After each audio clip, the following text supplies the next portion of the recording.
When I first walked into the office on my first day, I was terrified. It was my first real job after college, and I wanted everything to be perfect.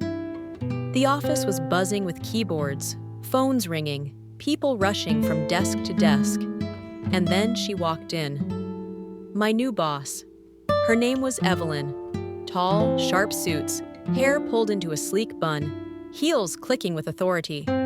She didn't even look at me when she handed me my first file. Her voice was cool, efficient. "Read this. Take notes." "We'll meet at 3, I nodded, my throat dry, and thought, God, she's intimidating. But intimidation slowly turned into fascination. Evelyn was brilliant. She commanded every meeting. Her questions cut straight to the core. Her solutions silenced rooms. And when she smiled, which was rare, it felt like sunlight breaking through storm clouds. I found myself wanting to impress her, wanting her to notice me. And sometimes I swore she did. Her hand lingering just a second too long when she passed me a document. The way her eyes found mine across the room during long meetings. But she was my boss. And I told myself, don't even think about it. Weeks turned into months. We worked late nights, deadlines stacking up. It became routine. The two of us, the glow of computer screens, coffee going cold on the desk. One night, the office was empty except for us. I leaned back in my chair, exhausted. She looked up from her laptop, studied me for a long moment, and said softly, "You work too hard." I laughed nervously. "Says the woman still here at midnight." She smiled. And that smile, it was different. Not the professional, guarded one. Something warmer, something dangerous. The air between us shifted. I felt my heart racing, and I couldn't stop staring at her.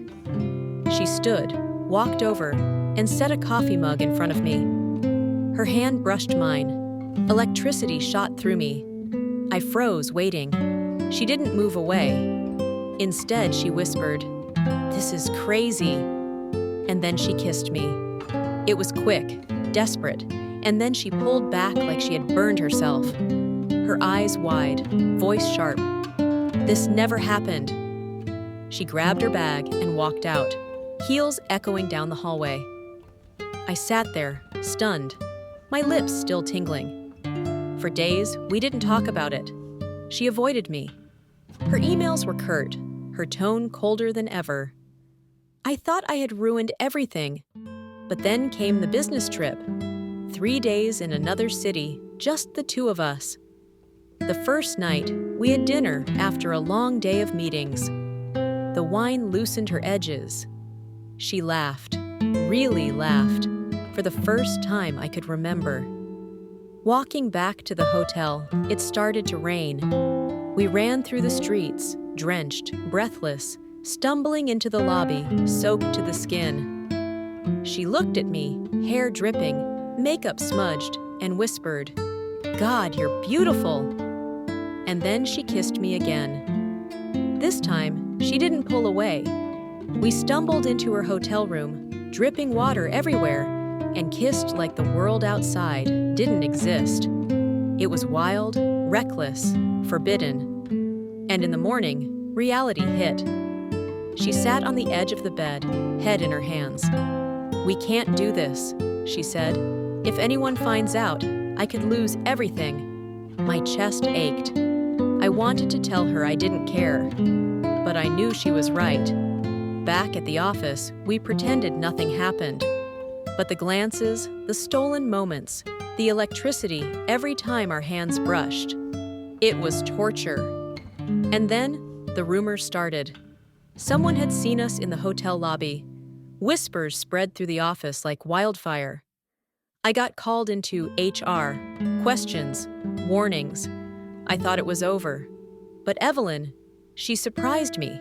She walked into the room, looked the HR director in the eye, and said, "If there's a problem, it's mine, not hers." She defended me, protected me, risked her career for me. That night, she came to my apartment. No suits, no armor, just Evelyn. She stood in my doorway, eyes soft, voice shaking. I can't keep pretending I don't want you. I don't care if it's forbidden. I want us. I pulled her inside, and we kissed until we were both breathless. From that night on, we stopped hiding. It wasn't easy. Some colleagues whispered. Some friends didn't understand. But we built our own world. A world of late-night laughter, whispered secrets, mornings with coffee, and sunlight spilling across the sheets.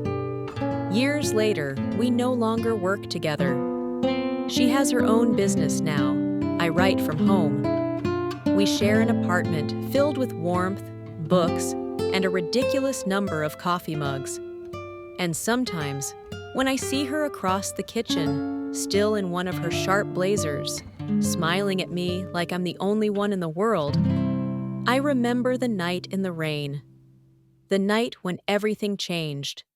The night when forbidden love became the only love that mattered. Thank you for listening to our story today. Stay with us for more journeys of love and pride. Wishing you happiness and love, always.